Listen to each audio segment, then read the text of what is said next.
afternoon, everyone. Today we're going to talk about the canon and proportions in Egyptian art. Probably the first question that comes in our mind is what is canon or what is canon of art? Likewise, what was the function of the canon in Egyptian art?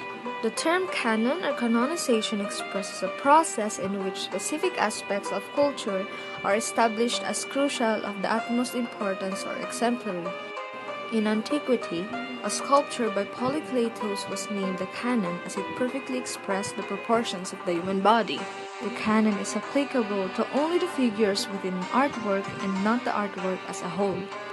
The next question is, what is canon in Egyptian art? And the answer is, it is well known that the representations of the human figure in ancient Egyptian art usually conformed in highly stylized principles in which the proportions between the different parts of the human body were determined by a set of fixed laws constituting a canon of proportions. So what is canon proportion? The painting of Leonardo da Vinci has been appreciated and raved about a very long time. One of his lesser known but highly acclaimed work is the Vitruvian Man. It is based on the artwork of architect Vitruvius. Marcus Vitruvius Pollio, commonly known as Vitruvius, was a Roman author, architect, civil and military engineer during the 1st century BC. Known for his multi-volume work entitled De Architectura. He was born at year 81 BC in Roman Republic and died in 15 BC in Italy. His nationality is Roman. Architect Vitruvius shown a man in two superimposed positions, with his arms and legs apart and inscribed in a circle and square. The drawings are often called the canon of proportion. The drawings is in pen and ink, and kept at an art gallery in Venice, and open to the public only occasionally. It is based on a correlation of the ideal human body in relation to geometry. Vitruvius described the human body as being the ideal body to determine correct proportions in architecture. He also determined that the human body should be 8 heads high. According to Neoplatonism in the Great Chain of Being, man is at the center of the chain, with God being at the top and all other animals in the lower rung. It is up to man to climb up or down. In other words, he chooses his path of being closer to God or to the animal. This fact is used to answer how to square a circle and how to use the area of a circle and create a square. Using Roman architect Vitruvius, Da Vinci claimed that the navel or pusod natin ang sentro ng ating katawan. Why? When a center is drawn around, it encompasses both hands and legs. Also, a square can be drawn taking crotch at the center, as the height of the standstill body is equal to total arm span length. Use of geometry according to Da Vinci is beautiful language, and if the human being followed it perfectly, he can curve beautiful line for himself. And according to Vinci, Vitruvian architect puts in his work on architecture, where the measurements of man are in nature distributed in this manner. A palm is equal to 4 fingers, foot is equal to 4 palms, cubit is equal to 6 palms, 4 cubits is equal to 1 man, pace is equal to 4 cubits, and man is equal to 24 palms.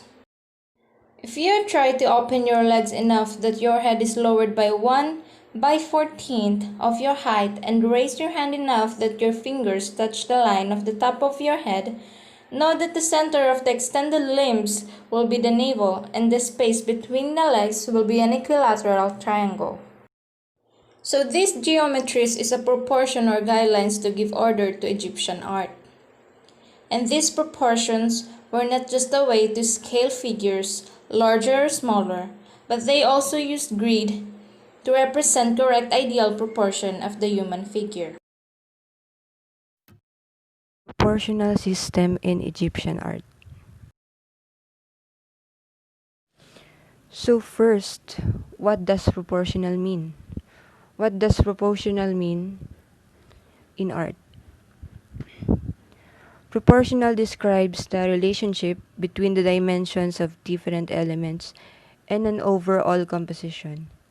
Scale refers to an artwork size and how parts of a composition relate to each other.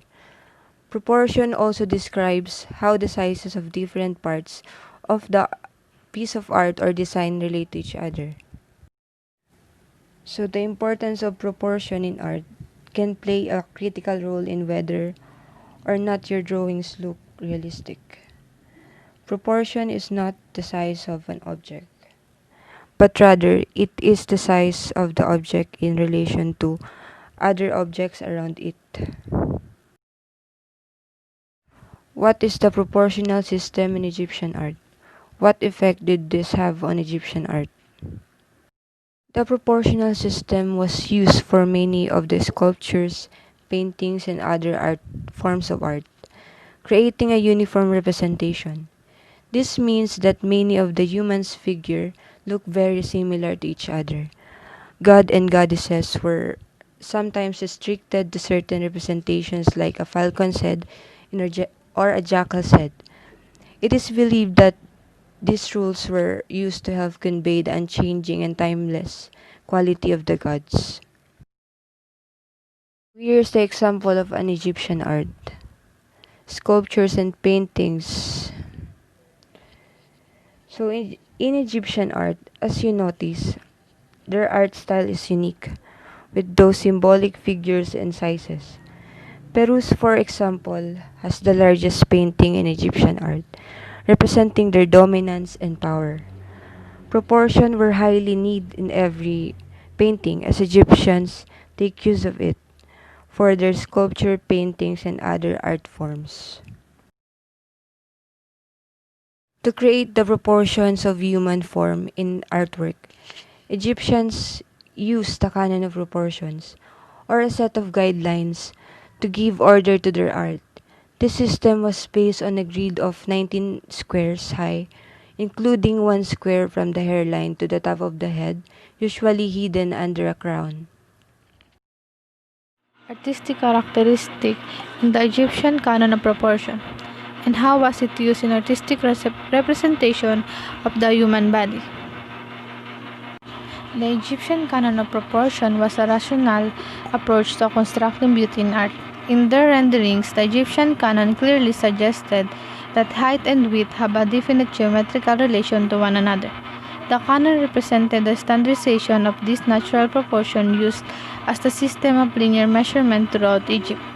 This system of proportion allowed artists and audience alike to commonly understand what is beauty and what was the aesthetically pleasing. The flip side to this was that the Egyptian canon of proportion might render the subjects in idealized forms which may or may not have been faithful to the exact proportion of the person in question. The canon of proportion was used by artists and those who occupied vaulted positions in determining what constituted beauty. The modern culture has predictably demonstrated a complex approach to how beauty is understood. The eye of the beholder, skin deep, as well as individual inner beauty, are all the ways which the standardized offered in the Egyptian canon of proportion. And I will discuss the rules of Egyptian art. In Egyptian art, the translation of information was more important than realism. In creating Egyptian wall art, several rules must be followed. Rule number 1, profile. Every part of the body must be shown from the most familiar point of view.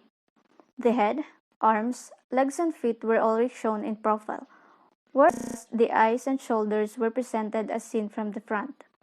Bodies were distorted and unnatural, and it is called law of frontality. Rule number 2, color. Men are typically painted reddish-brown, while women are rendered in outline with the skin left the light reserved color of the day or painted white. Rule number 3, stance. Every figure in paintings or sculptures stands or sits with a formal, stiff, and rigid posture. The stance of the body is severe, but the face are calm and serene and almost always tilted slightly towards the sky as if the figures were basking in the warm sun. Rule number 4, scale. The size of a figure indicated its relative importance in the image. Kings were portrayed larger, symbolized their godlike powers. Most important person is the largest, while size of the others determined by rank in society. Last rule is proportions. All parts of the body seem to be the same distance from your eye, or no foreshortening. Figure looks as if it has been twisted in some way, making it look flat.